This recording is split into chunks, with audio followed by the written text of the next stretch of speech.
واقعہ چینل کے دوستوں خوش آمدید۔ حضرت عائشہ کا بیان ہے کہ اللہ کے رسول نے ارشاد فرمایا، اعمال نامے 3 قسم کے ہوں گے۔ ایک وہ اعمال نامہ ہوگا جس کو اللہ ہرگز معاف نہیں کرے گا۔ اللہ بلند و برتر کا فرمان ہے، بے شک اللہ اس کو ہرگز معاف نہ کرے گا کہ اس کے ساتھ شرک کیا جائے۔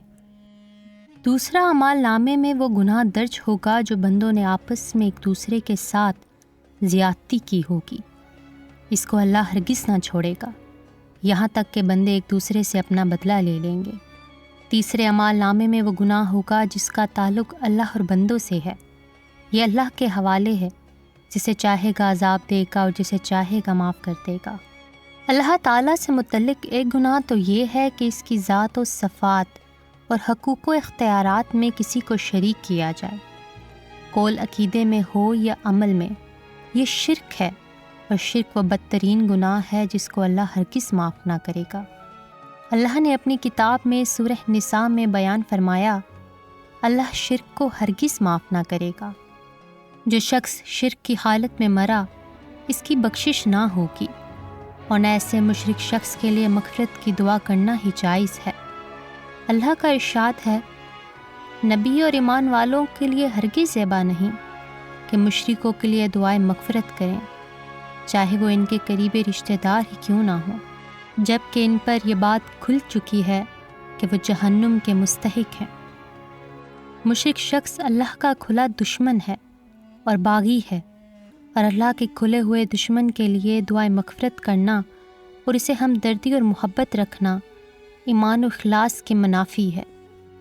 جو اللہ کا باغی ہے، جس کی بخشش نہ ہونے کا اللہ نے صاف صاف اعلان فرمایا ہے، مومن کے دل میں بھلا اس کے لیے نرم گوشے کا کیا سوال۔ اللہ سے متعلق دوسرا گناہ وہ ہے جس کا تعلق عقیدے سے نہیں ہے بلکہ عمل سے ہے۔ مثلا آدمی نماز روزے میں کوتاہی کرے یا کسی اور اخلاقی کمزوری میں مبتلا ہو، اس طرح کے گناہ اور کوتاہیاں اللہ کے حوالے ہیں۔ وہ چاہے گا تو معاف کر دے گا اور چاہے گا تو سزا دے گا۔ اللہ کا ارشاد ہے، وہ شرک کے علاوہ سارے گناہ معاف کر دے گا جس کے لیے معاف کرنا چاہے گا۔ مگر اللہ کا جانا علل ٹپ نہیں ہوتا، وہ علیم و حکیم ہے، عادل و منصف ہے۔ وہ جو کچھ کرتا ہے اپنے علم و حکمت اور عدل و انصاف کی بنیاد پر کرتا ہے۔ وہی خوب جانتا ہے کہ کون معاف کر دینے کے لائق ہے اور کون سخت ترین سزا کا مستحق ہے۔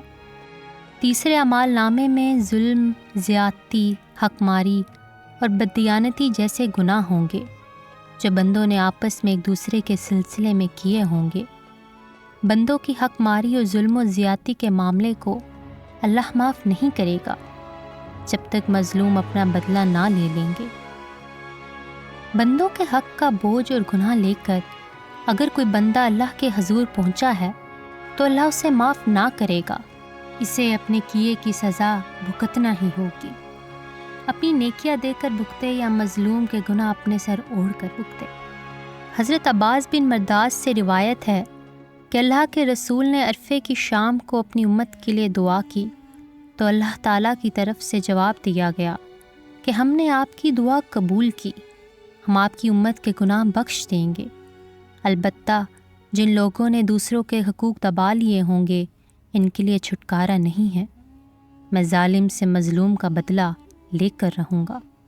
ایک دوسری حدیث میں ہے کہ قیامت کے روز اللہ تعالیٰ ظالم کی نیکیاں مظلوم کو دے کر اس کا بدلہ چکائے گا، اور جب ظلم کرنے والے شخص کی نیکیاں ختم ہو جائیں گی تو مظلوم کے گناہ ظالم کے سر لاد کر مظلوم کا بدلہ چکائے گا، اور مظلوم کے گناہوں کی پاداش میں اسے جہنم میں دھکیل دیا جائے گا۔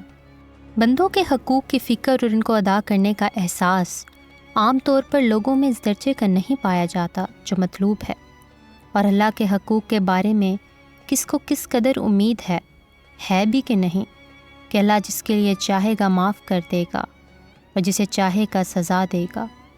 لیکن بندوں کے حقوق تو اس وقت معاف ہوں گے جب بندے معاف کریں گے، اور حشر کے میدان میں جب کہ بندہ اپنی نجات کے لیے اپنے قریب ترین عزیزوں سے گریزاں ہوگا، وہ بھلا کسی کو کیوں معاف کرنے لگے گا؟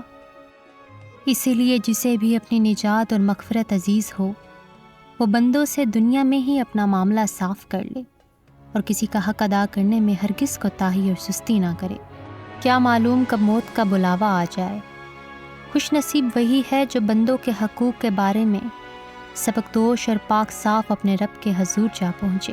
اللہ پاک ہم سب کی مغفرت فرمائے، آمین۔